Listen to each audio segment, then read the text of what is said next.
오늘 내가 당당한 까닭은 어제 충실했기 때문이다. 구속을 싫어하는 자는 활동에 자유스러움을 추구하고 하필 꿇어 앉아야만 학문을 할 수 있는 것인가라고 하지만 이는 그릇된 말이다. 사람은 경건한 태도를 지을 때 그 무릎이 저절로 꿇어지며 꿇어 앉은 자세를 풀면 마음의 경건함도 역시 해이해지기 마련이다. 안색을 바르게 하고 말씨를 공손히 하는 것은 꿇어 앉지 않고는 이루어지지 않는다. 이 한 가지 일에 따라 자기의 의지와 기계가 드러나니 꿇어 앉지 않으면 안 된다. 배움에 대한 열망과 경건한 마음이 있다면 자연스럽게 무릎을 꿇는 자세가 나온다. 무릎을 꿇어야 바른 자세다라고 강요하는 것이 아니라 마음이 올바르다면 자연히 무릎을 꿇게 되니 그것은 강요에 의한 것도 노력에서 나오는 것도 아니다. 만약 겉모습이 해이해지면 마음의 경건함도 배움에 대한 열망도 사라지게 된다. 군자는 의관을 바르게 하고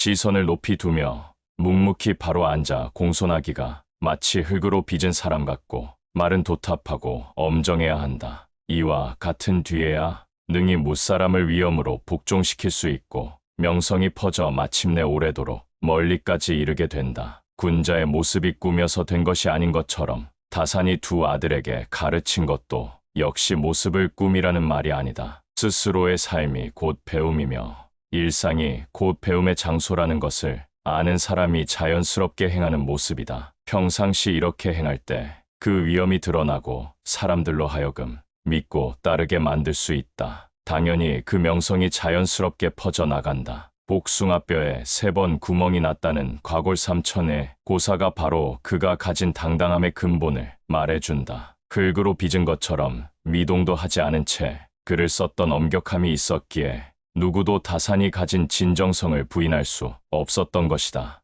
내면의 충실함은 엄정한 겉모습이 뒷받침되어야 하듯이 이루고 싶은 큰 꿈이 있다면 하루하루의 충실함이 바탕이 되어야 한다. 일상은 단지 하루의 모습이 아니다. 하루하루를 충실히 쌓아가는 것이다. 이런 모습이 누적되고 쌓이면 감히 상상하기 어려운 결과를 만들 수 있다. 평범한 일상들이 쌓이고 비범해졌을 때 우리는 위대하다 한다. 일상의 사소한 것들이 모두 나의 스승이다. 얼굴빛이 안정돼 있으면 마음도 경건해지므로 아침에 일어나서 저녁에 잠들 때까지 옷매무새를 항상 단정히 하라. 아침 저녁으로 배우고 익혀야 하며 마음을 작게 하고 공경하는 태도를 지녀야 한다. 이러한 마음가짐을 한결같이 유지하면서 조금도 나태해지지 않는 것을 배움의 방법이라고 한다. 마음이 없으면 보아도 보이지 않고 들어도 들리지 않고 먹어도 그 맛을 알지 못한다. 이를 일러 수신이라고 하니 그 마음을 바르게 함에 있다. 마음과 몸의 연관성을 말해주는 구절로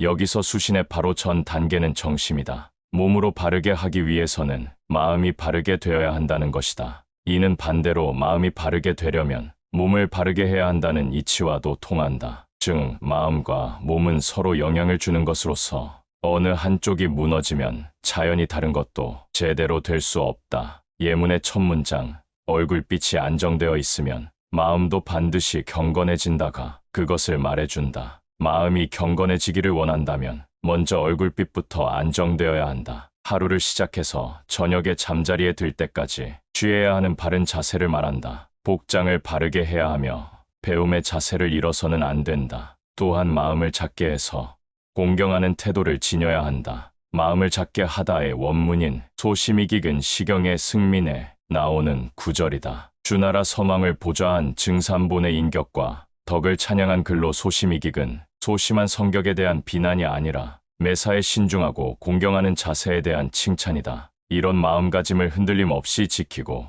한순간도 나태함이 없이 열심히 한다면 올바른 배움의 자세를 갖췄다고 할 수 있다. 올바른 배움의 자세는 바른 마음과 함께 겉모습의 경건함을 함께 지녀야 하는 것이다. 마음이 바로 서야 뜻이 허망한 곳으로 흐르지 않고 겉모습이 빈틈이 없어야 올바른 배움을 얻을 수 있다. 논어 안연에는 이에 대해 재미있는 대화가 실려 있다. 위나라 대부극자성이 공자의 제자 자공에게 군자는 본디 바탕만 갖추고 있으면 되는 것이지 겉모습이 형식을 꾸며서 무슨 소용이겠습니까? 라고 묻자 자공은 이렇게 대답했다. 무늬도 바탕만큼 중요하고 바탕도 무늬만큼 중요합니다. 호랑이와 표범의 가죽에 털이 없다면 개와 양의 가죽과 다를 바 없습니다. 학문과 수양을 통해 내면을 잘 갖췄다면 겉으로도 잘 표현할 수 있어야 한다는 가르침이다. 학문과 수양은 깊은데 잘 표현하지 못하는 사람은 거칠과 야만적으로 보일 수 있다. 하지만 내면은 잘 갖춰져 있지 않은데 겉만 번드르르한 사람은 속 빈 강정이다. 겉과 속이 잘 어우러져야 어른다운 어른이라 할 수 있다.